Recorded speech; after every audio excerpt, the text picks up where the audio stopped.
Check. Good morning and happy Sabbath எல்லாருக்கும். நம்ம lesson study போகிறதுக்கு முன்னால் ஒரு சின்ன ஜெபம் செஞ்சு ஆரம்பிக்கலாம்.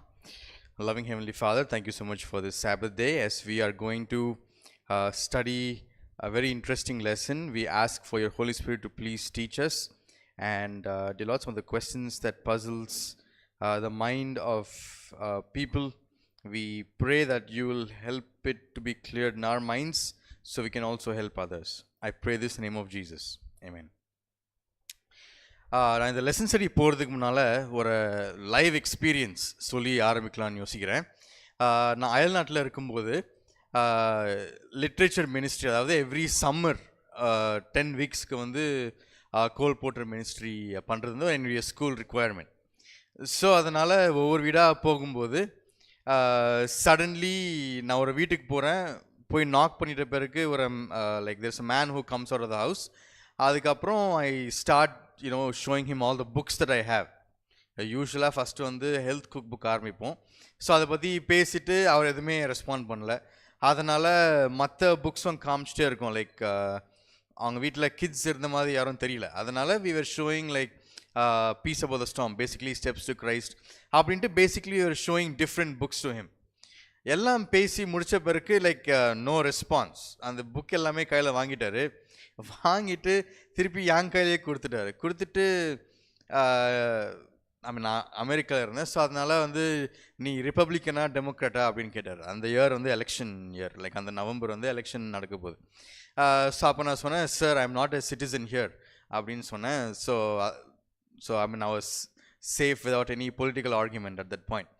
அதுக்கப்புறம் வந்து வாட் ஆர் யூ செல்லிங் அப்படின்னு கேட்டார். நான் சொன்னேன் we're selling cook book, kids book and also some spiritual material அப்படின்ட்டு சொல்லிட்டு he came to know that it is religious books. So at that point he asks me this question, like there are so many wars happening in the name of God. How do you justify that there are so many people being killed in the name of religion? So இன்னைக்கு இந்த வாரம் படிக்க போகிற lesson வந்து it deals with that. ஏன்னா நம்ம new டெஸ்ட்மெண்ட்டில் பார்க்குறோம் Jesus is doing miracles. Jesus is also having the little kids on its lap. அந்த மாதிரி very beautiful picture of God we seem to get. But இந்த ஓல்ட் டெஸ்ட்மெண்ட் அப்படின்னு பார்க்கும்போது there are some very interesting stories that we find in the Bible. இப்போ இந்த வாரத்தில் படிக்கிறது வந்து book of Joshua. Book of ஜோஷ்வாவில் வந்து basically Joshua is leading the children of Israel from God is using Joshua to help them possess the land of Canaan. Moses helps children of Israel to come out of Egypt, but அவர் வந்து கேனன்குள்ளே போக முடியல. But God uses Joshua to enter into the land of Canaan. So Canaan அப்படின்ட்டு பார்க்கும்போது அங்கே வந்து சில issues ஆகுது. Before they possess the land of Canaan, அவங்க என்ன பண்ணது இருக்குன்னா அந்த லேண்டை கிளியர் பண்ணணும்.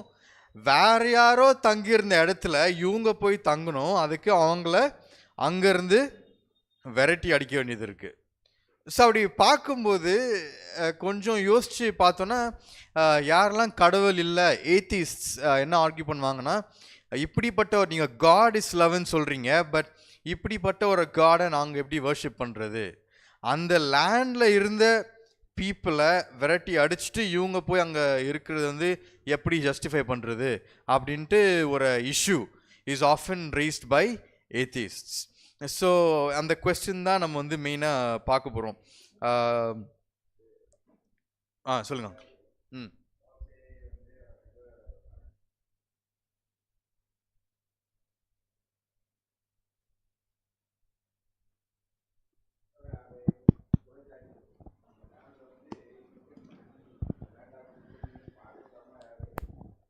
புறஜாதிகள் அதை நீங்கள் சொன்ன மாதிரி எப்படி இதை ஒத்துக்கிற முடியும், டைஜஸ்ட் பண்ண முடியும்? அவங்கள வரட்டி விட்டுட்டு இவங்க இஸ்ரேலிட்ட வைக்கிறது ஒரு நியாயமாக கூட நம்மளுக்கு படலை.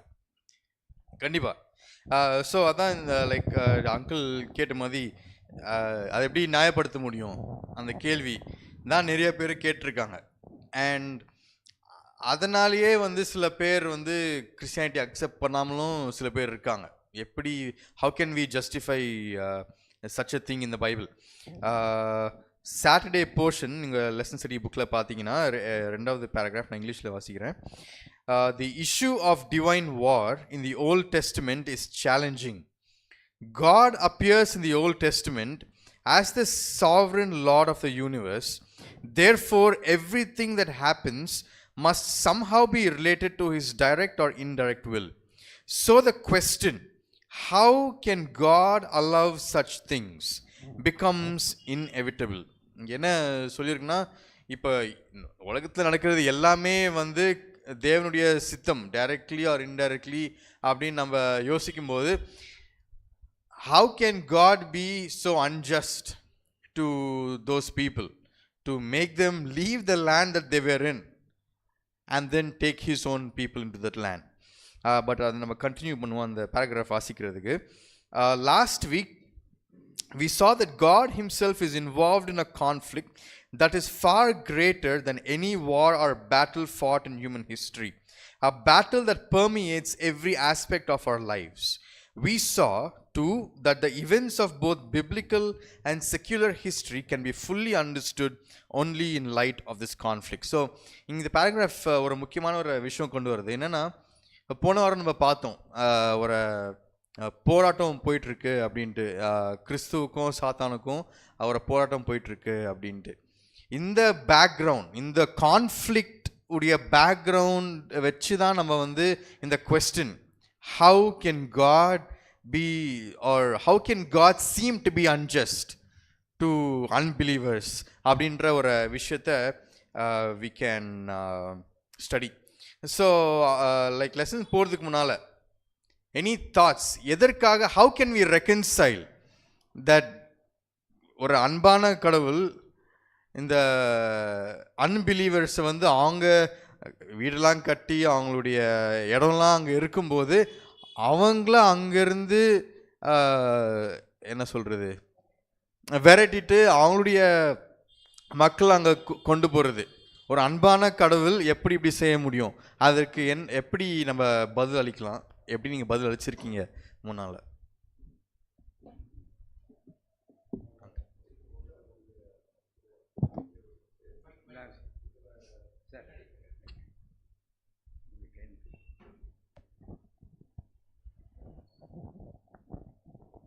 வரக்கூடிய செவ்வாய் இதனுடைய காரியங்களை பார்க்கும்போது, ஏன் ஆண்டவர் இப்பேற்பட்டவர், அதாவது இஸ்ரவேல் ஜனங்களுக்காக மற்ற ஜனங்களெல்லாம் கொல்லக்கூடிய ஆண்டவரா அப்படின்ற ஒரு கேள்வி. இந்த சம்ஹாரம், அதாவது இந்த அழிப்பதற்கு காரணங்களை நாம் இந்த பாடங்களை கொடுப்பட்டிருக்குது. அந்நியர்கள் மேலே கூட ஆண்டவர் அவர்களுக்கும் அநேக தருணங்கள் கொடுத்தது என்று வேதம் சொல்லுகிறது. இந்த கானானியர்களுக்கு கூட அவர்கள் தங்களுடைய வாழ்க்கையின் எல்லா தீமையான காரியங்களிலிருந்து தப்பித்துக்கொள்ள அவங்களுக்கும் சில தருணங்கள் கொடுத்து தான். இப்போ இஸ்ரவேல் ஜனங்களை கானான் தேசத்துக்குள்ளே கொண்டு போகும்போது அந்த நேரத்தில் கூட சில கானானியர்கள் உள்ள இருந்தாங்க இல்லைங்களா? வேதாந்தம் சொல்லுது. காரணம் என்ன? அதாவது இந்த ஜனங்களுக்கும் ஆண்டவர் தருணத்தை கொடுத்திருந்தாரு, அதே போல இஸ்ரவேல் ஜனங்களுக்கும் கொடுத்திருந்தாரு. ஆனால் கன்வர்ஷன், மனமாற்றத்தை உண்மையான தேவனுடைய பிள்ளைகள் தெரிந்து கொண்டாங்க. இந்த ஜனங்க இன்னும் அதிகமான பாவத்திற்குள்ளாதான் போனாங்க. இதை வச்சு இஸ்ரவேல் ஜனங்கள் வணங்கக்கூடிய தேவன் யாரு, அவருடைய மகத்துவம் என்ன, அவருக்கு கீழ்ப்படியக்கூடிய பிள்ளைகளுக்கு எப்படிப்பட்ட ஒரு பாதுகாப்பு வரும், அதே போல் அந்நிய ஜனங்களுக்கும் ஒரு தருணம் கொடுத்திருக்கும்போது கீழ்ப்படிதல் இல்லாத காரணத்தினாலே அவர்கள் இந்த விளைவுகளை எல்லாம் சந்திக்க வந்தது என்று அவர்களுக்கு சில புரிதலுக்காக இதை அனுமதித்தார் என்று இந்த பாடங்கள் சொல்லுதுங்க முன்னால் படிக்கும்போது. பாஸ்டர், நம்ம லேவியராகமத்தில் நம்ம வாசித்தோம், 19ஆம் அதிகாரத்தை நம்ம வாசித்தோம், மாறி மாறி வாசிக்க வேண்டிய இதில் ஒரு காரியங்களை தெளிவாக புரிஞ்சுக்கணும். பூமியும் அதன் நிறைவும் அதில் உள்ள குடிகளும் கர்த்தருடையது. நம்ம இப்போ வேணால் நம்ம புறஜாதியார்னு சொல்லிடலாம், அவர்கள் கானானியர்கள் அல்லது எகிப்தியர்கள் அல்லது பாபிலோனியர்கள்னு சொல்லிடலாம் இல்லைங்களா? எழுதப்படாத நிறைய காரியங்கள் இருக்குது. எப்படி எழுதப்படாதுன்னா, ஆண்டவர் நேரடியாக தன்னுடைய பிள்ளைகளுக்கு சொன்னது. ஏன்னா எல்லாமே தேவனுடைய பிள்ளைகள். அவங்க விலகி போயிட்டாங்க. ஆண்டவர் சொன்னதை விட்டு விலகி போயிட்டாங்க. அப்போ அவங்களுக்கு சொல்லலையா? அவங்களுக்கு சொல்லியிருக்கிறாரு. அதுக்கு பின்னாடி வந்த ஜனங்களுக்கு சொல்லி எழுதப்பட்டிருக்கு. ஆனால் அதுக்கு முன்னாடி இருந்தவர்களுக்கும் என்ன பண்ணப்பட்டிருக்கு? இதே சத்தியங்கள், இதே எச்சரிப்புகள், தேவனை விட்டு பின்வாங்குகின்ற பொழுது என்ன நடக்கும் அப்படின்றத சொல்லப்பட்டிருக்கு. அது எழுதப்படலை. மோசைக்கு அப்புறம் தான் என்ன பண்ணப்பட்டிருக்கு? எழுதப்பட்டிருக்கு. அப்போ மோசைக்கு முன்னாடி உள்ளவங்களுக்கெல்லாம் சொல்லப்பட்டிருக்கிறது. அதை விலகி போகின்ற பொழுது அன்புள்ள தேவன் தான் நீதியும் சரி கட்டணும்ல, நீதியை சரி கட்டுவது தான் நம்ம என்ன பண்ணுறோம்? படிச்சுட்டு இருக்கிறோம். அங்கிள்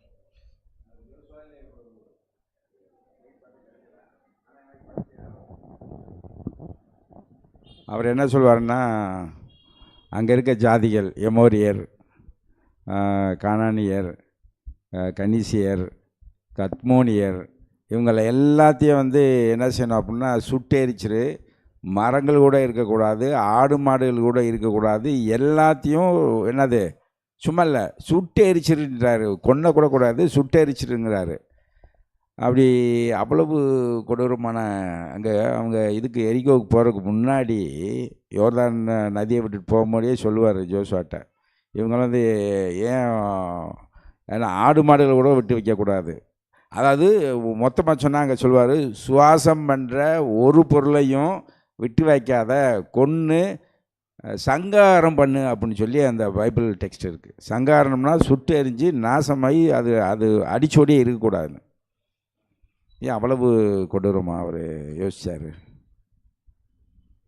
நம்ம பார்ப்போம், ஆரம்பிப்போம். சண்டே உடைய லெசன் இந்த கேனனைட்ஸ் இனிக்விட்டி அப்படின்ட்டு இங்கே போட்டிருக்கு. நீங்கள் நம்ம நிறைய டெக்ஸ்ட்ஸ் வாசிக்க போகிறோம், பைபிள் டெக்ஸ்ட்.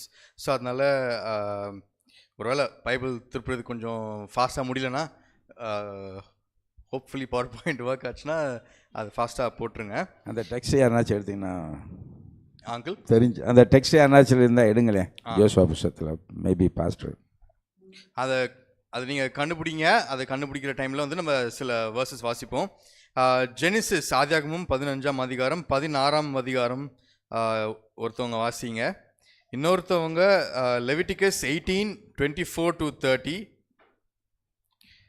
மூன்றாவது டியூட்ரானமி 18:9-14.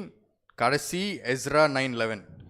ஸோ நிறைய வேர்சஸ் இருக்குது. ஜெனிசிஸ் 15:16 ஃபர்ஸ்ட், அப்புறம் ரெண்டாவது லெவிட்டிகஸ் 18:24-30. மூன்றாவது பேசேஜ் டியூட்ரானமி 18:9-14. நாலாவது பேசேஜ் எஸ்ரா 9:11. ஓகே, ஜெனிசிஸ் 15:16 யாராவது தமிழில் வாசிங்க.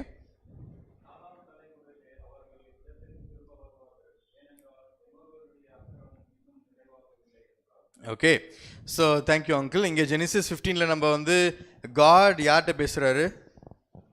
ஆபிரகாம்கிட்ட பேசுகிறாரு. ஸோ இனிஷியலி அந்த கவர்னன்ட் ப்ராமிஸ் கொடுக்கும்போது லேண்ட் ஆஃப் கேனன் உங்களுடைய சந்ததிக்கு தரேன் அப்படின்னு சொல்கிறாரு. பட் ஜெனிசிஸ் 15:16 பாருங்கன்னு சொல்கிறாரு, but in the 4th generation they shall return here, for the iniquity of the Amorites is not yet complete. அப்படின்னா இந்த அமோரைட்ஸ் வந்து பாவம் செஞ்சிட்டு இருக்காங்க. அவங்களுடைய பாவம் வந்து இன்னும் ஃபுல்லாக உச்சக்கட்டத்துக்கு இன்னும் போய் சேரலை. அதனால் நான் இப்போ வந்து உன்னை அங்கே கூட்டு போடுறதில்ல அப்படின்ட்டு காட் வந்து இங்கே ஏப்ரம்கிட்ட சொல்கிறாரு. ஸோ காட் வந்து ஒரு விஷயம் பண்ணுறாருன்னா, கேனனைட்ஸை வந்து அந்த இடத்துலேருந்து டிஸ்பிளேஸ் பண்ணி வேறு இடத்துக்கு கொண்டு போகிறாரு, இல்லை கம்ப்ளீட்டாக அழிக்கிறாருன்னா அதுக்கு வந்து ஒரு காரணம் இருக்கும்.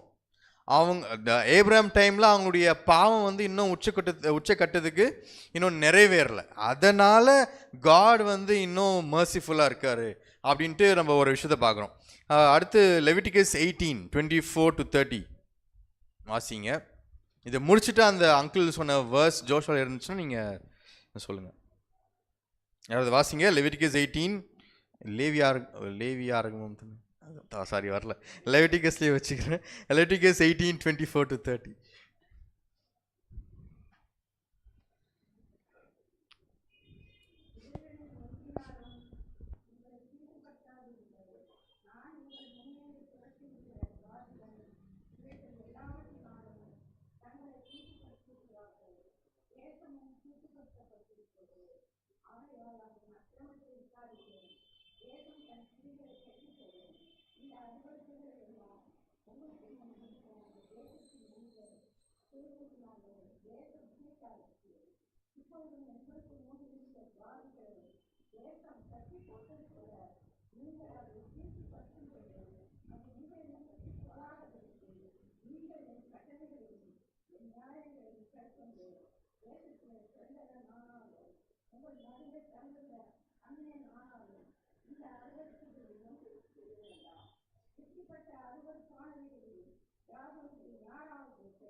Okay, thank you. ஸோ நம்ம இங்கே வந்து காட் பேசுகிறாரு. யார்கிட்ட இந்த விஷயத்த கடவுள் பேசுகிறார்? இஸ்ரேல் ஜனங்கிட்ட கடவுள் பேசுகிறார். ஸோ இஸ்ரேல் மக்கள்கிட்ட என்னன்னு கடவுள் பேசுகிறாரு? நான் கேட்குற கேள்வி எல்லாமே வசனத்திலே இருக்கும். நீங்கள் அதிகமாக யோசிக்கிறதுக்கும் அவசியம் இல்லை. காட் வந்து இஸ்ரேல்கிட்ட பேசுகிறாரு. என்ன விஷயத்தை பற்றி காட் இஸ்ரேல்கிட்ட பேசுகிறாரு? ஓகே,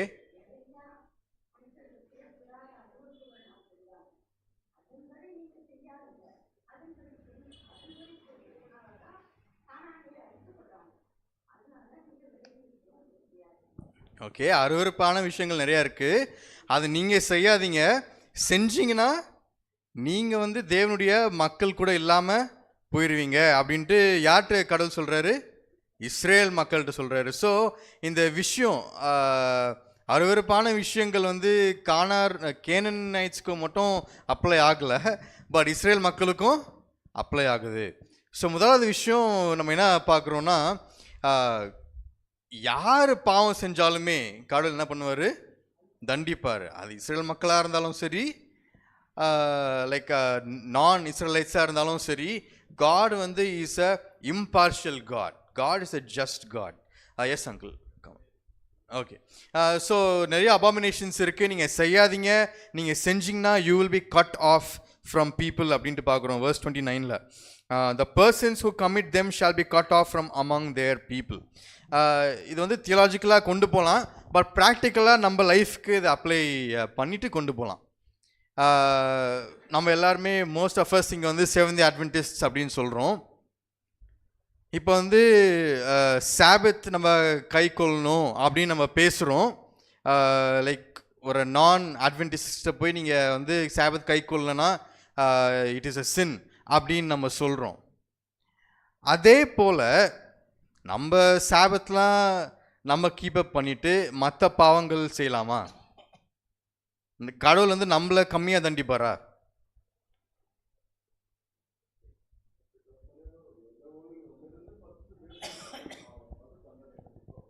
கண்டிப்பாக, கண்டிப்பாக. ஸோ நம்ம மைண்ட் செட்டில் ஆஃபன் எப்படி இருக்குன்னா, சாபத் கீப்பப் பண்ணல அதனால பாவம், கடவுள் கண்டிப்பாக தண்டிப்பார் அப்படின்ட்டு நம்ம மற்றவங்களுக்கு சொல்கிறோம். பட் அதே போல் இன்ஃபேக்ட் நம்மளுக்கு தான் ஜாஸ்தி ட்ரூத் இருக்குது. நம்ம அதை வந்து ஃபாலோ பண்ணலன்னா God is a impartial God. எப்படி யார் பாவம் செஞ்சாலும் கடவுள் தண்டிப்பாரோ அதே போல தான் கடவுளுடைய கோபம் நம்ம மேலேயும் இருக்கும் அப்படின்ட்டு ஒரு விஷயத்த நம்ம மைண்டில் நம்ம வாழ்க்கையிலையும் நம்ம வச்சுக்கணும். சரிங்களா? டியூட்ரானமி எடுத்தவங்க வாசிங்க. டியூட்ரானமி 18:9-14.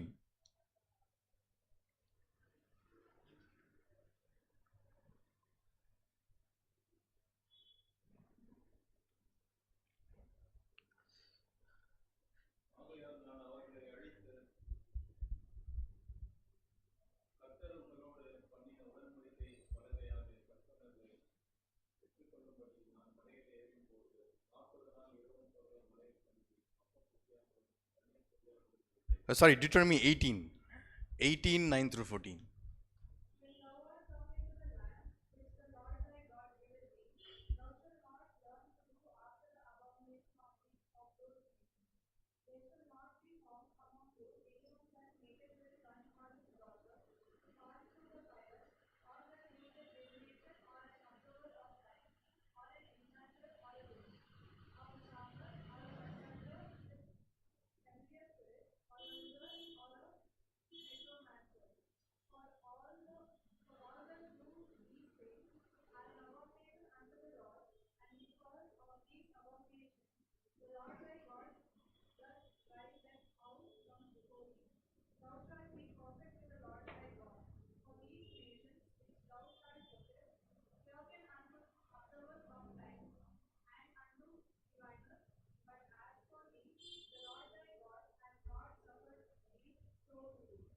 Okay, thank you. ஸோ அக்கிரமமான விஷயங்களில் நீங்கள் செய்யக்கூடாது, யாராக செஞ்சாலும் கடவுள் தண்டிப்பார் அப்படின்னு நம்ம பார்த்துட்டோம். அப்புறம் வந்து இப்போ டியூட்ரானமியில் வந்து என்ன பார்க்குறோன்னா சில எக்ஸாம்பிள்ஸ் பார்க்குறோம். என்னென்ன பேட் திங்ஸ் இந்த லைக் நான் இஸ்ரேலைட்ஸ் செய்கிறாங்க, அவங்களுடைய லேண்டில் என்னென்ன பேட் திங்ஸ் நடக்குது அப்படின்ட்டு நம்ம பார்த்தோன்னா வேர்ஸ் 10 பார்க்குறோம். There shall not be found among you anyone who makes his son or his daughter pass through the fire. உங்களுடைய பையனையோ மகளையோ வந்து ஃபயருக்கு மேலே நடக்க வைக்கக்கூடாது அப்படின்ட்டு ஒரு விஷயம், ஏன்னா அங்கே நடக்குது. இன்னொன்று வந்து or one who practises witchcraft or a soothsayer. So இந்த மாதிரி செத்து போனவங்ககிட்ட பேசுறது, அதுக்கப்புறமா ஃபயர் மேலே நடக்கிறது. இன்ஃபேக்ட் நம்ம லெசனில் பார்த்தோன்னா செகண்ட் பேராகிராஃப் ஃபர்ஸ்ட் பேராகிராஃப்லேயே பார்க்குறோம். சண்டேஸ் போர்ஷனில் we need to look beyond the book of Joshua to completely understand what was meant by the iniquity of the nations inhabiting Canaan. These nations' abhorrent practices of child sacrifice, divination, sorcery, witchcraft, necromancy and spiritualism give us a hint. So இன்னொரு example இந்த லெசன்ல என்ன இருக்குன்னா, God வந்து உங்களுடைய first born மேல் child வந்து எனக்கு dedicate பண்ணுங்க, என்னுடைய வேலைக்கு நீங்கள் உங்களுடைய ஃபர்ஸ்ட் பார்ன் மேல் சைல்டை ஒப்பு கொடுங்க அப்படின்னு காட் சொல்கிறாரு. பட் கானானுடைய தேவர்கள் என்ன சொல்கிறாங்க, அவங்கள முற்றிலும் சாக்ரிஃபைஸ் பண்ணுங்க. அதாவது புது குழந்தை பிறந்திருக்கு, நேச்சுரலாகவே ஒரு ஃபேமிலியில் ஒரு குழந்தை பிறந்திருக்குன்னா அங்கே என்ன இருக்கும், சந்தோஷம் இருக்கும். அந்த அந்த அந்த குழந்தைக்காக நம்ம கனவு காணுவோம். ஓகே, அந்த குழந்தை இப்படி வந்து இது உலகத்தில் நல்ல விதமாக வளர்ந்து நம்மளை பார்த்துக்கிட்டு இருக்கணும், சந்தோஷமாக இருக்கணும் அப்படின்ட்டு நம்ம கனவு காணுவோம். பட் இங்கே என்ன நடக்குதுன்னா, அந்த குழந்தை பிறந்த பிறகு அவங்க வணங்குற தேவனுக்கு என்ன பண்ணுறாங்க, பலி கொடுத்துடுறாங்க. ஸோ அப்படிப்பட்ட ஒரு அக்கிரமம் அங்கே நடக்கும்போது கானானுடைய பாவங்களை ஒரு ஜஸ்டாக ட்ரீட் பண்ணுறதுக்கு தான் காட் வந்து இஸ்ரேல் கிட்ட லேட்டர் நீங்கள் வந்து அவங்கள வந்து பனிஷ் பண்ணுங்க அப்படின்னு சொல்கிறார். அந்த பனிஷ்மெண்ட்டையே நம்ம வந்து இன்னும் பார்ப்போம். யாருக்காவது எந்த கேள்வி அப்படின்னா எக்ஸ்பிளனேஷன் இருக்குங்களா இதை பற்றி?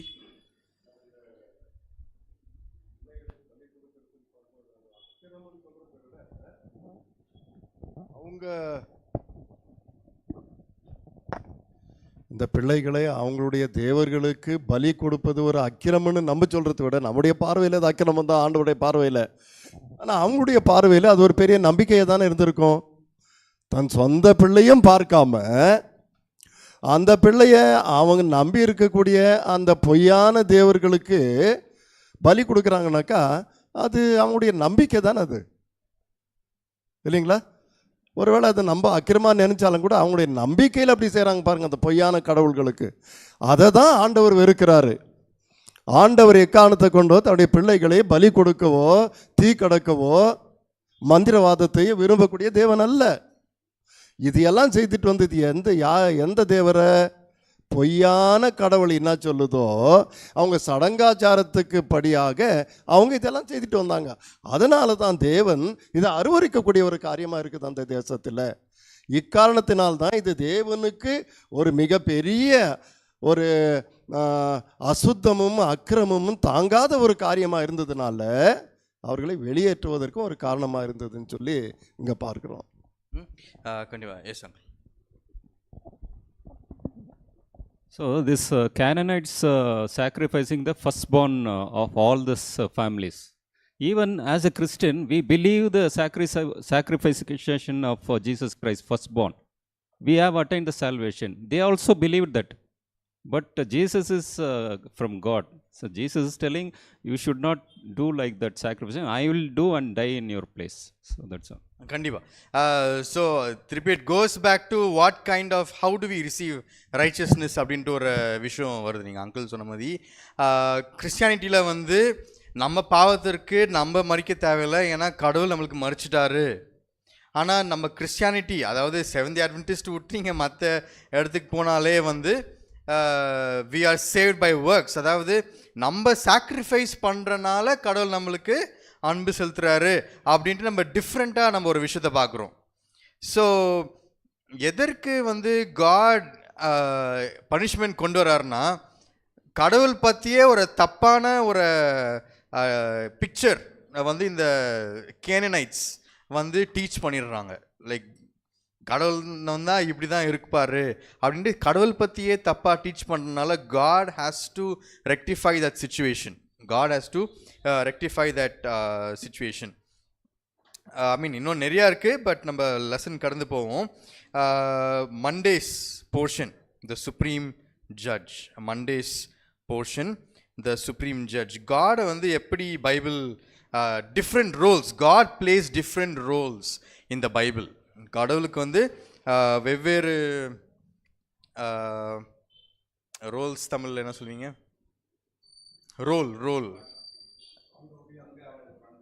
வெவ்வேறு வேலைகளா இருக்கு கடவுளுக்கு. அதில் வந்து one of the roles that God plays, எடுத்தவங்க வாசிங்க Genesis chapter 18 verse 25. Genesis 18 verse 25.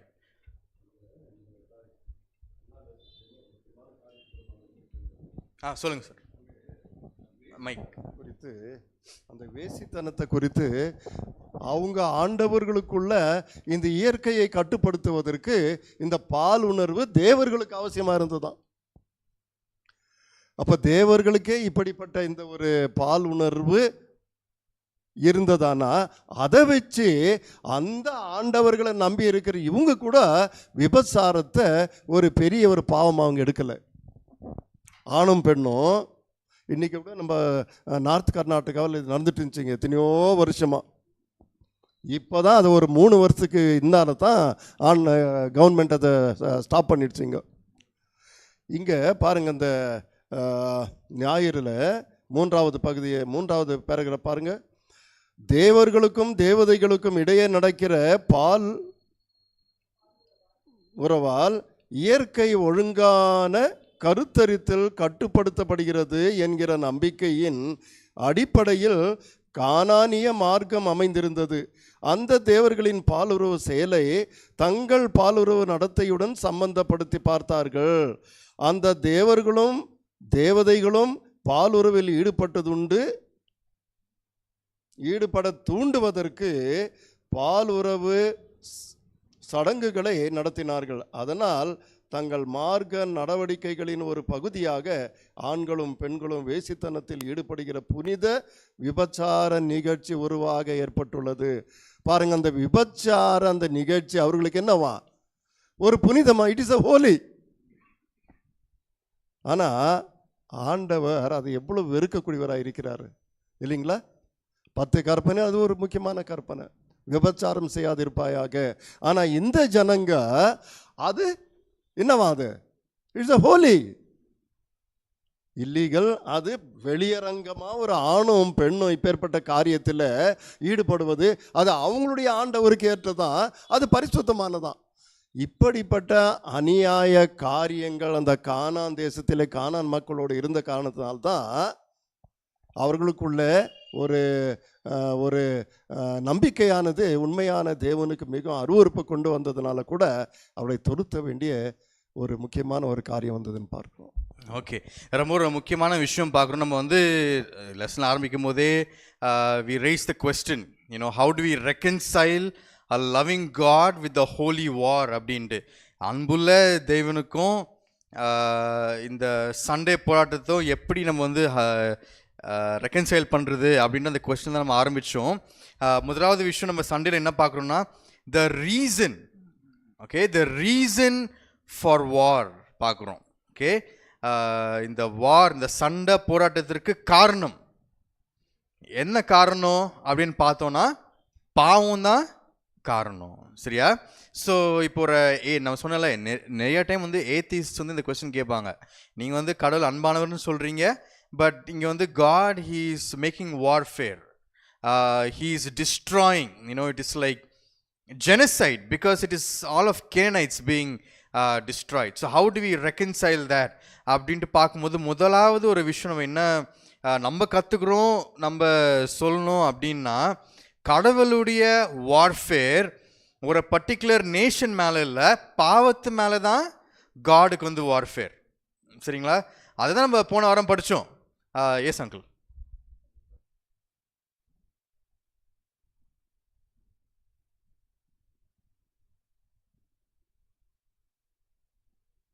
ஆடு மாடை கூட அனிமலோட கூட அவங்க பாவம் செஞ்சு அதனால் நிறையா நோய்கள் ஏற்பட்டு, அந்த பாலுணர்வு நோய் ஏற்பட்டு, இதனால் இதை வந்து இஸ்ரேல் மக்களுக்கும் வந்துடக்கூடாது அப்படிங்கிற ஒரே ஒரு அதுலேயும் அவருடைய அன்பு வெளிப்படுறதா பார்க்குறோம். அந்த ஒரு காரணத்தினால தான் அது எதையுமே விட்டு வைக்காமல் அழிச்சிருன்னு சொல்லி இன்னும் ஒரு விளக்கம் இருக்குது. கண்டிப்பாக அங்கிள் நீங்கள் சொன்ன பாயிண்ட் அந்த டியூட்ரானமி 18 verse 9 to 14 நம்ம பார்க்குறோம். verse 9 when you enter the land which the Lord your God gives you, you shall not learn to imitate the detestable things of those nations. ஏன்னா இவங்களுக்கு ஒரு கெட்ட பழக்கம் இருக்குது. ஆபிரகாமை வந்து இரண்டாவது மனைவியை ஏன் கட்டி வச்சாங்கன்னா, அவங்க கானானியன் ரூல் வந்து 10 வருஷம் கழிச்சா பிள்ளை இல்லாட்டி யாருனாச்சும் மனைவி வந்து ரெக்கமெண்ட் பண்ணி கட்டி வைக்கிறாங்கிற ஒரு ரூல் இருக்குது. இவருக்கு இருந்துச்சு, எல்கானாவுக்கு இருந்துச்சு. அதனால தங்கச்சியெல்லாம் கட்டி வைக்கிறான். இதே மாதிரி வந்து இந்த கானானுடைய அவங்களுடைய அந்த பண்பாடு கலாச்சாரத்தை ஃபாலோ பண்ணக்கூடாதுங்கிறதுனால கடவுள் வந்து இவங்களை மொத்தமாக அழிச்சிருன்னு சொன்னார். அதுலேயும் ஒன்று இஸ்ரேல் மக்கள் மேலே இருந்த அன்பு தான் வந்து வெளிப்பட்டதாக நம்ம பார்க்குறோம். கண்டிப்பாக. இப்போ வந்து சின்ன வயசில் நான் வளரும்போது அப்பா அம்மா சொல்லுவாங்க, நீங்கள் வந்து இவங்க கூட கொஞ்சம் கேர்ஃபுல்லாக இரு, இவங்க கூட பழகாத அப்படின்னு சொல்லுவாங்க. நான் இவங்க எதுக்கு இவங்க கூட பழகாத, இவங்க கூட பழகு, இவங்க எதுக்கு சொல்கிறாங்க அப்படின்ட்டு நான் யோசிச்சிருக்கேன், நீங்களாமே யோசிச்சிருப்பீங்க. பட் அங்கிள் சொன்ன மாதிரி காட் எப்படி பேரண்ட்ஸுக்கு அவங்களுடைய கிட்ஸ் மேலே இருக்க கேர்னால இவங்க கூட பழகாத, இவங்க கூட சேராத, இந்த மாதிரி பழக்க வழக்கங்கள் நீ கற்றுக்காதன்னு சொல்கிறாரோ, அதே போல தான் தேவனும் என்ன சொல்கிறாரு, நீங்களும் அங்கே போய் கற்றுக்காதீங்க, ஏன்னா நான் தான் உண்மையான தேவன், அவங்களுடைய தேவன் வந்து அவங்க கையாலேயே செய்யப்பட்ட தேவன் அப்படின்னு அதுக்காக தான் காட் வந்து சொல்கிறாரு. ஸோ சண்டேஸ் லெசன் நம்ம என்ன பார்க்குறோம்னா, the reason for holy war, the reason for holy war is sin. பாவம் தான் அதுக்கு காரணம். கடவுள் வந்து கேனனைட்ஸை பர்டிகுலராக அழிச்சிடணும், இந்த சந்ததியை அழிச்சிடணுன்ட்டு அவர் வந்து பண்ணலை. அவருடைய வார்ஃபேர் வந்து it is not against people, it is against sin. சரிங்களா? எஸ் அக்கா.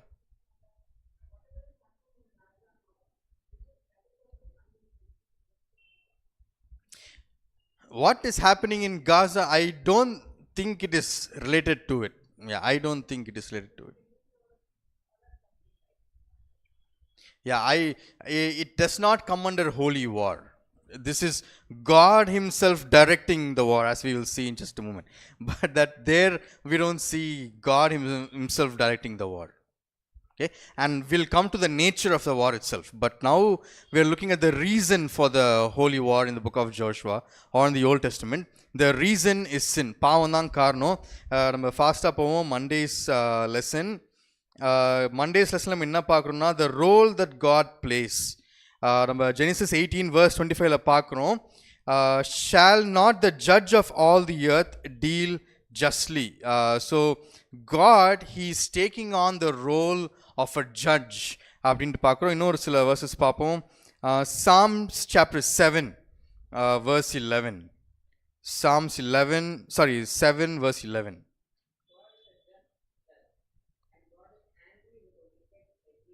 Okay, God is a righteous judge or a just judge, and God is angry with who? With the wicked. So கடவுளுக்கு வந்து பாவத்தினால தான் கோவம், அதனால தான் God is being a just judge அப்படின்ட்டு நம்ம பார்க்குறோம். இப்போ வந்து God எதற்காக இந்த ஹோலி வார், why does God declare holy war அப்படின்ட்டு கொஞ்சம் சில விஷயங்கள் நம்ம பார்ப்போம்.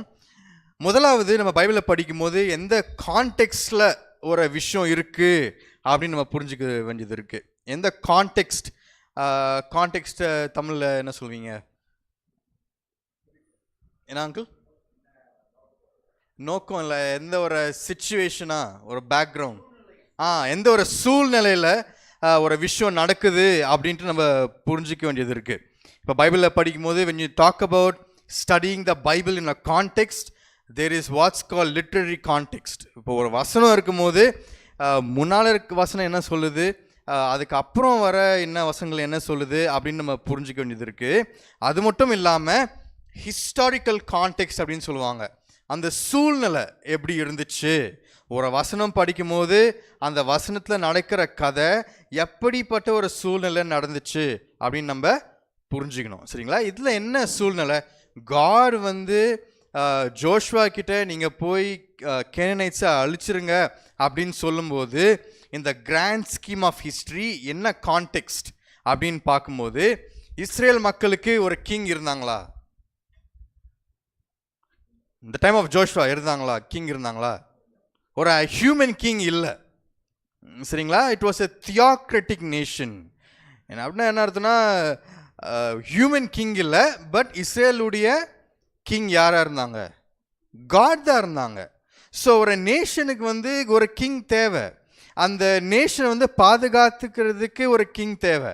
அந்த நேஷனுடைய வெல்ஃபேருக்கு வந்து ஒரு கிங் தேவை. இந்த கான்டெக்ஸ்டில் ஜாஷ்வா, புக் ஆஃப் ஜாஷ்வா இருக்க கான்டெக்ஸ்டில் there was no human king. God was the king. So in order to protect the nation, God has to declare war. சரிங்களா? God has to declare war. So God வந்து கானான் தேசத்துடைய மக்களை அழிக்கணும்னு அழிக்கல, அங்கே பாவம் இருந்தனால அவங்களுடைய மக்களை ப்ரொடெக்ட் பண்ணுறதுக்கு God as the king of Israel, he has to do what he did. சரிங்களா? கடவுள் தான், தேவன் தான் இந்த புக் ஆஃப் ஜோஷுவா டைமில் வந்து அரசராக இருந்தார். ஒரு அரசன் அவங்களுடைய நாட்டை எப்படி கட்டி காத்துக்கணுமோ அதே போல் தேவன் இஸ்ரேல் மக்களை கட்டி காத்துக்கிட்டாரு அப்படின்னு நம்ம பார்க்குறோம். சரிங்களா? இப்போ நம்ம நியூஸில் பார்த்தோம், டொனால்ட் ட்ரம்ப் வந்து சொல்கிறார், இந்த மாதிரி இந்தியாவுக்கும் பாகிஸ்தானுக்கும் நான் தான் வந்து வாரை ஸ்டாப் பண்ண வச்சேன் அப்படின்ட்டு டொனால்ட் ட்ரம்ப் சொல்கிறார். அதுக்கு இந்தியன் அஃபீஷியல்ஸ் என்ன சொல்கிறாங்க, ட்ரம்ப் எதுவும் சொல்லலை, ட்ரம்ப் சொல்லி இந்த வார் நிற்கலை, because they're guarding the reputation of the nation. புரியுதுங்களா? So God as a righteous judge, as the king of Israel, he is doing the prerogatives that he has as a righteous judge. சரிங்களா? So God வந்து unjust அப்படின்ட்டு நம்ம சொல்ல முடியாது. வேற ஏதாவது கேள்வி கருத்துகள் இருக்கா இதில்? S pastor.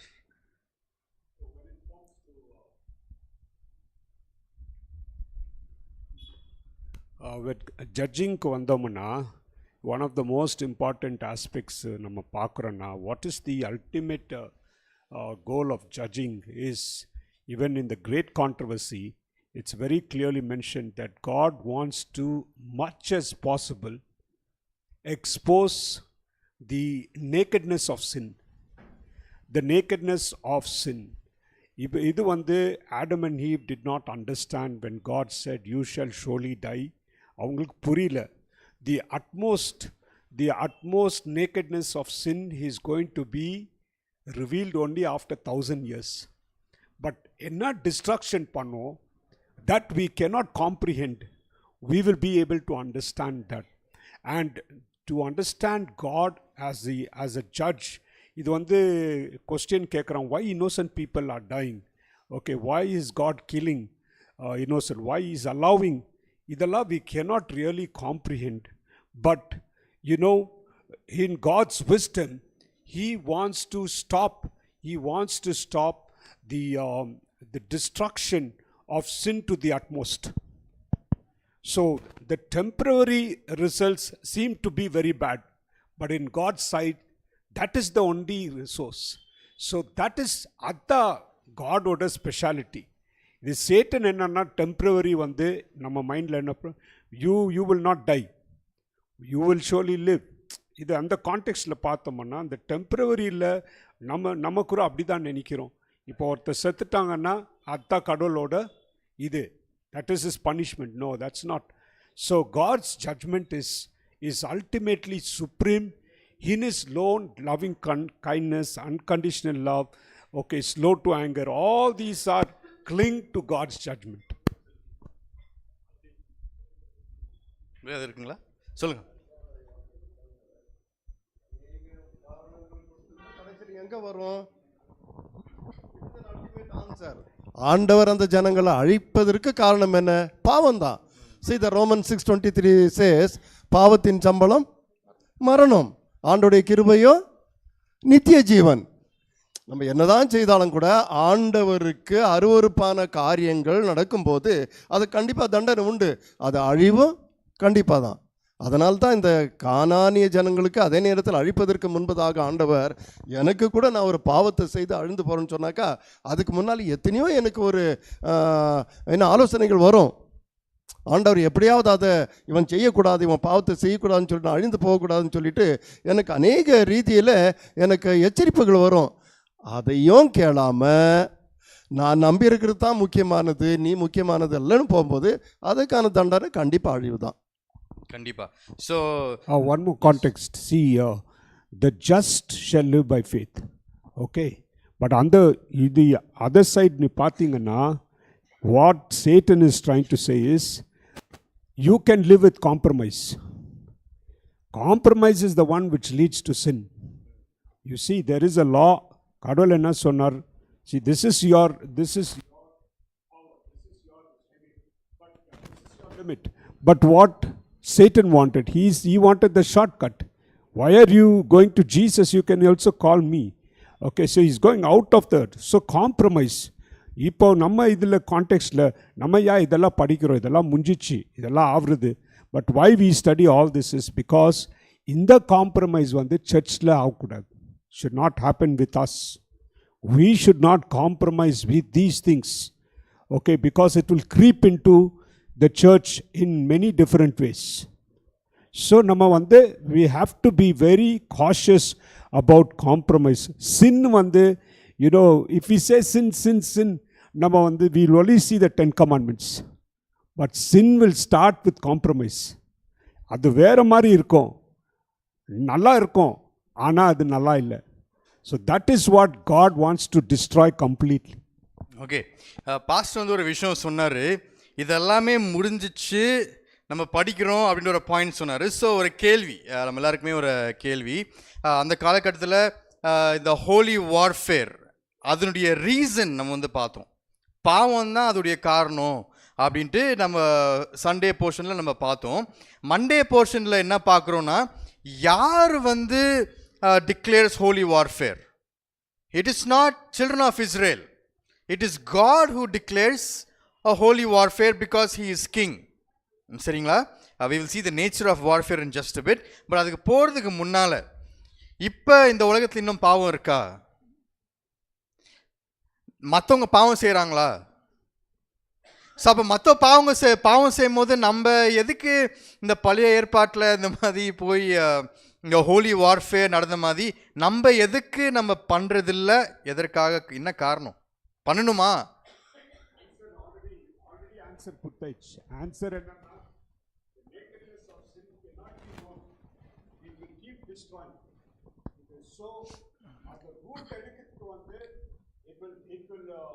take so many years because God wants to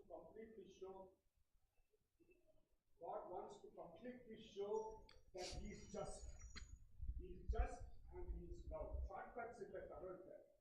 So adikita, you know, it takes its own time. So that, but Satan wants shortcut. So Satan wants shortcut, but that will not. So sin will exist until God completely cleanses it and destroys the king of sin. Okay. The ruler of sin. I agree. I certainly agree. You know, God will ultimately destroy sin. The question, however, stands, does or should we engage in holy warfare because people don't keep the Sabbath? I'm just giving an example. நான் ஏன் இது கேட்குறேன்னா, இப்போ வந்து நம்ம சரித்திரத்தில் நம்ம பார்த்தோன்னா வந்து லைக் இந்த கிறிஸ்டியன் கான்டெக்ட்ஸ்லேயே க்ரூசேட்ஸ் பற்றி படிக்கிறோம் நம்ம. க்ரூசேட்ஸ் பற்றி எப்படி ரோமன் சர்ச் வந்து யாரெல்லாம் அவங்களுடைய எப்படி சொல்கிறது, அவங்களுடைய லாஸ் அண்ட் பாலிசிஸை ஃபாலோ பண்ணலையோ அவங்க என்ன சொன்னாங்கன்னா நீங்கள் வந்து கடவுள் சொல்கிறத நீங்கள் ஃபாலோ பண்ணல, அதனால் we're gonna put you in jail, we're gonna kill you, we're gonna persecute you. அந்த ரீசனிங் அதாவது பழைய ஏற்பாட்டில் நடந்துச்சுல, எப்படி காட் வந்து he declares war, God tells that the wicked needs to be destroyed. அதை ரீசனாக கொண்டு ஹிஸ்ட்ரியில் ரோமன் சர்ச் வந்து என்ன பண்ணாங்கன்னா we should also declare war அப்படின்னு சொல்கிறாங்க. So how do we understand that? Yes, Norman uncle.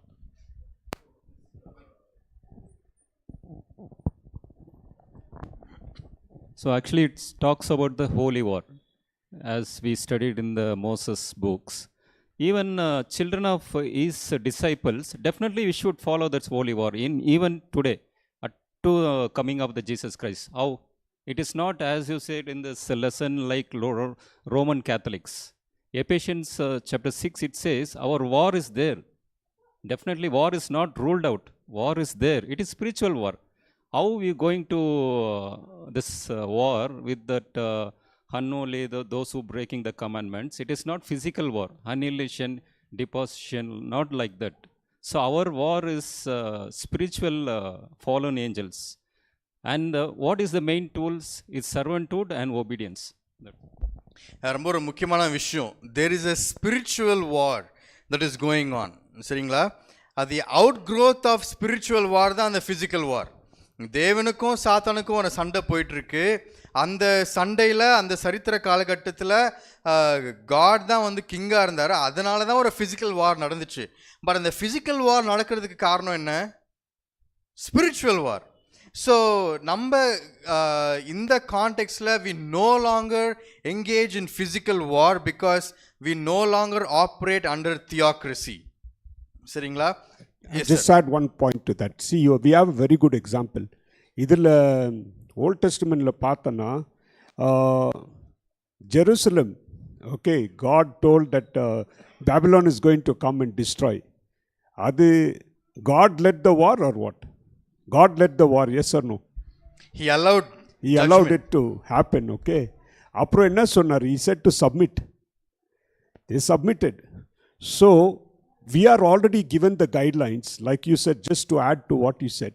We are not involved in physical war, but what is the other way that Christ says we can, since we are involved in spiritual war, guidelines are already given. Last days என்ன சொல்ல பண்றாங்க? You are supposed to go to the mountains. You go to the mountains and stand strong spiritual. You fight spiritually. Okay, you go away from all these wickedness. You know, that's how you stand strong. You don't involve physically, you don't lead, you don't go into this persecution, but you spiritually stand strong and you move away from all this, and God will be the guide. Okay, thank you, sir. Thank you both of you for contributing. Very Livingston uncle.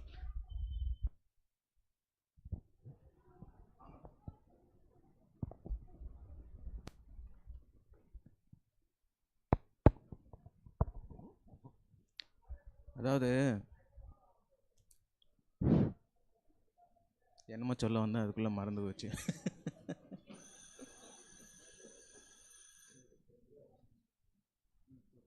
It's great.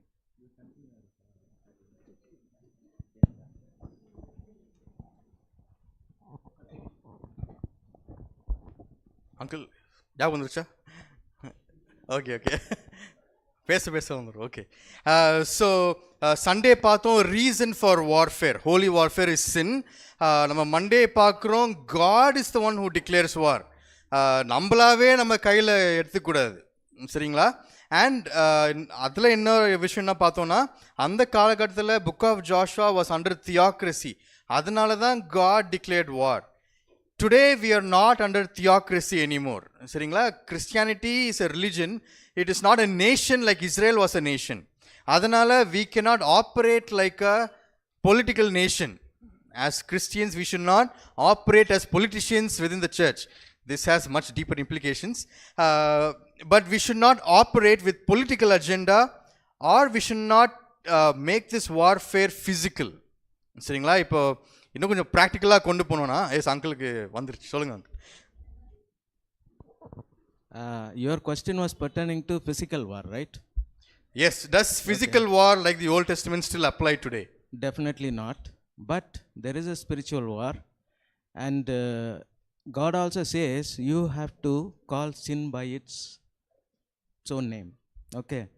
So when we come across certain autocracies and attitudes of sin, we definitely need to ask. But previous to that, you should be sinless to ask such questions. So you need definitely God's guidance, and you should not move away from this place.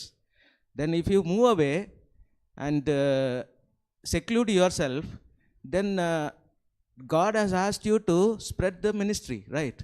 So you cannot do any ministry if you are going away from the crowd. So you need to be in the crowd and fight for it, not physically, but ask questions. Definitely, Roman Catholic Church type of situations are present even now. If you ask a questions, definitely you will be harassed, but you have to stand by the truth. Okay, very important point. இப்போ பாவம் நடக்கும்போது how we deal with sin, அதையும் நீங்கள் பாருங்கள். அதாவது ஒருத்தர் கேனனில் பாவம் இருந்தனால உடனே காட் வந்து he didn't declare warfare. the cup of iniquity was full. அது ஃபுல்லாக ஆகும்போது தான் காட் வந்து he declares warfare. சரிங்களா? ஸோ இப்போ இந்த காலகட்டத்தில் பாவம் நடக்கும்போது how do we deal with that? Uncle சொன்ன மாதிரி we don't deal with it physically.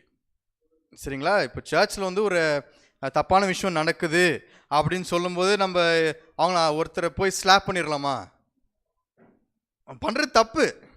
சரிங்களா? அது வந்து we are taking what God has not told into our own hands. But அது கேட்கலாமா? ஒருத்தர்கிட்ட போய் இது நீங்கள் பண்ணியிருக்கீங்களே, தப்பாக நடக்குது, இது மாற்றலாமா? அப்படி டீல் பண்ணலாம். சரிங்களா? So the principle of correction is still there, but how that is manifested is different in the Old Testament during the time of theocracy, different during the time of David and Solomon and subsequent kings, and different from the time of Christ. சரிங்களா? அதுக்கு தான் நான் சொன்னேன், historical contact வந்து நம்ம புரிஞ்சுக்கணும். அந்த சூழ்நிலையில் எதற்காக கடவுள் எது பண்ணார் அப்படின்ட்டு நம்ம புரிஞ்சுக்கணும். சரி, நம்ம டியூஸ்டேஸ் போர்ஷன் போவோம். சண்டே பார்த்தோம் reason for warfare is sin. Monday பார்த்தோம் that God is the king and he determines the warfare. We don't determine warfare. Particularly in the Old Testament, Israel was under theocracy, therefore God led in that warfare. We are no longer under theocracy, therefore we don't engage in holy wars. It is not biblical to engage into holy wars. But Tuesday போவோம். Nature of holy wars. What was the nature of the holy wars? எப்படி how did it transpire? சில verses ஒரு next 10 minutes எடுத்துப்போம். Exodus chapter 23 verses 28 to 30 யாராவது வாசிங்க.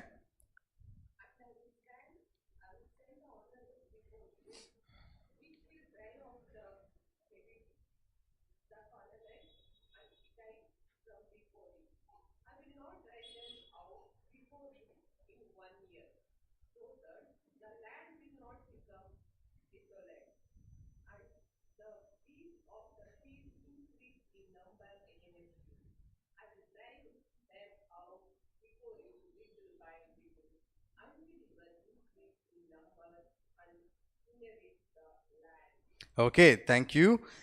Exodus 33 verse 2 நானே வாசிக்கிறேன் because of time. We see it says, I will send an angel before you and I will drive out the Canaanite, the Amorite, the Hittite, the Perizzite, the Hivite and the Jebusite. இன்னொரு வசனம் Exodus 34 verse 11. Be sure to observe what I am commanding you this day. Behold, I am going to drive out the Amorite before you, the Canaanite, the Hittite, the Perizzite, the Hivite and the Jebusite. So God உடைய original purpose வந்து அழிக்கணும்ட்டு இல்லை. God உடைய original purpose வந்து அவங்கள வந்து dislocate பண்ணணும், வேற இடத்துக்கு கொண்டு போகணும். சரிங்களா? It is better than being killed. That was God's original purpose. So God உடைய wrathலையும் அவருடைய mercy நம்ம பார்க்குறோம். சரிங்களா? we are looking at the nature of warfare. Okay, we're looking at the nature of warfare. What we're seeing is that in the first tier of warfare is dislocation and not annihilation.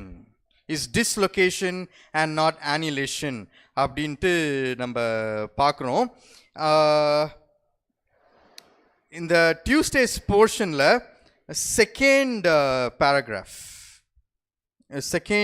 பேராகிராஃபில் வந்து முக்கியமான ஒரு விஷயம் நம்ம பார்க்குறோம்.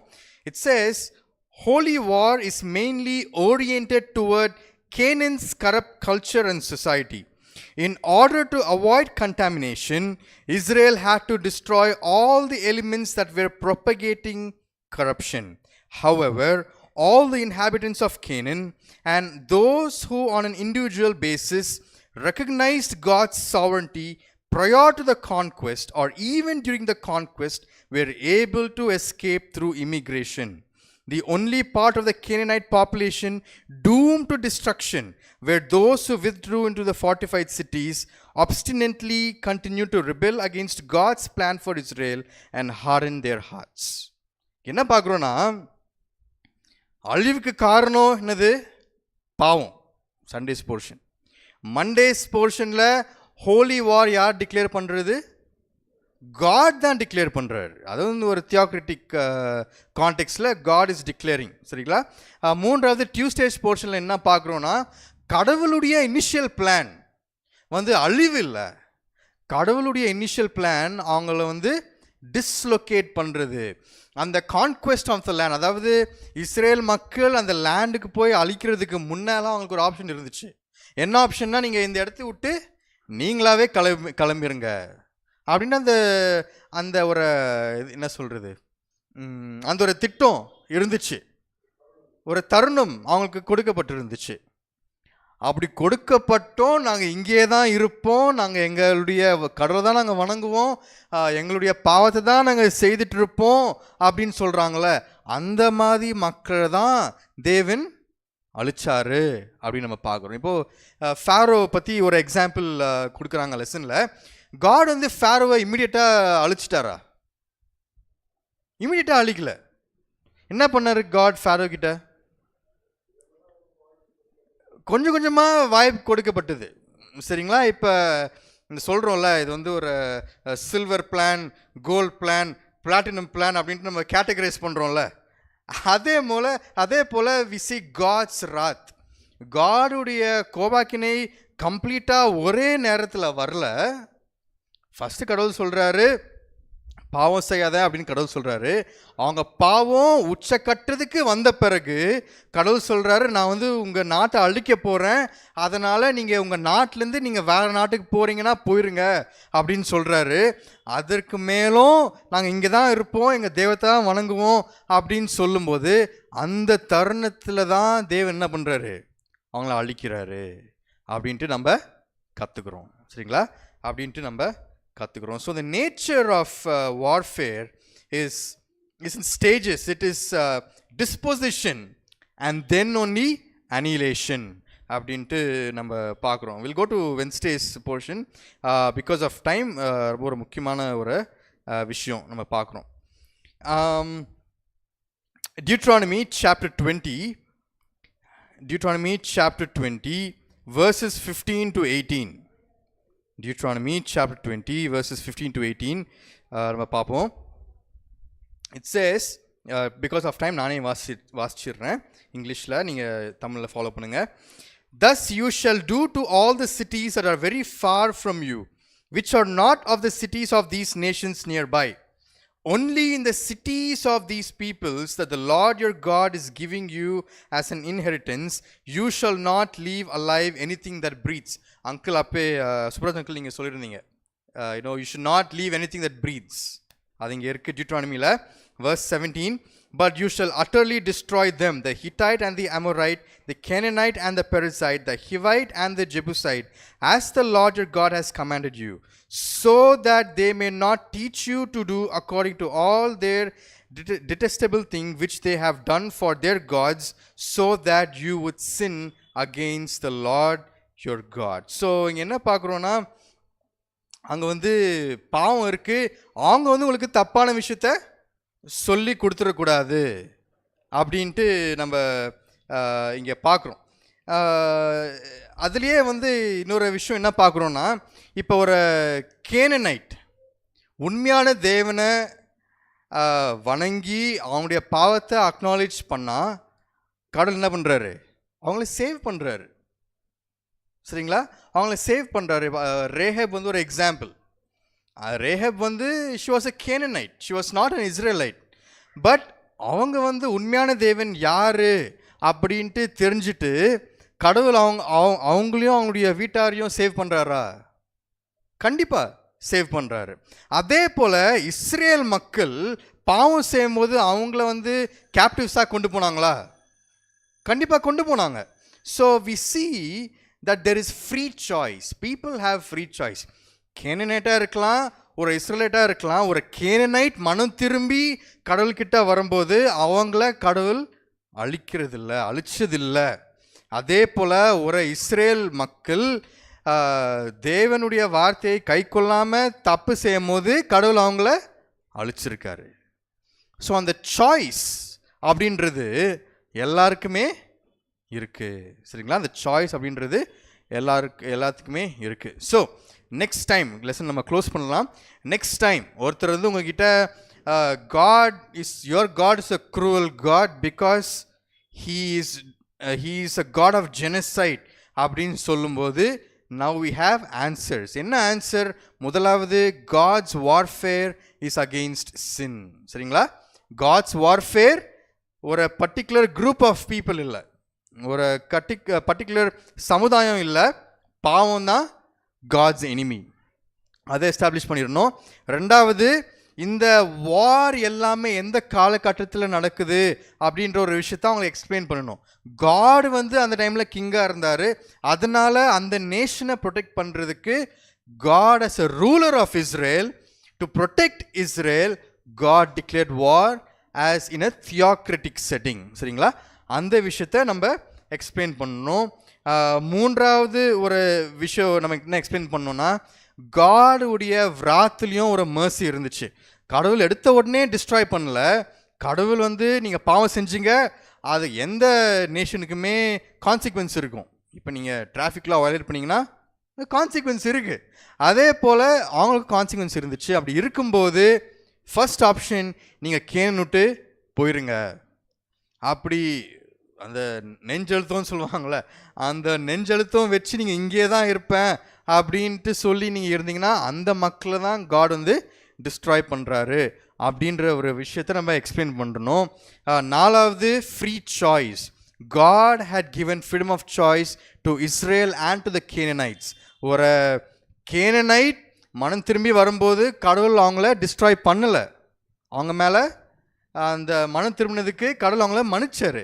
அதே போல் Israel மக்கள் பாவம் செய்யும்போது அவங்க வந்து அடிமையாக சென்றாங்க. அந்த ஒரு விஷயத்த நம்ம எக்ஸ்பிளைன் பண்ணிடணும். டைம் இல்லை. கடைசியான ஒரு விஷயம் நான் அப்படியே சொல்லி முடிச்சிடுறேன். கடைசியான ஒரு விஷயம், தேவனுடைய கோபாக்கினை, தேவனுடைய God's wrath, it fell on Jesus Christ. That is why he died for you and for me. சரிங்களா? அந்த விஷயத்த நம்ம கொண்டு வரணும். ஸோ நெக்ஸ்ட் டைம் யாராவது ஒரு ஏத்திஸ்டோ இல்லை ஒரு ஃபேமிலி மெம்பரோ இந்த கொஸ்டின் கேட்டாங்கன்னா, now we have answers to share. சரிங்களா? ஒரு முடிவு ஜெபம் செய்வோம்.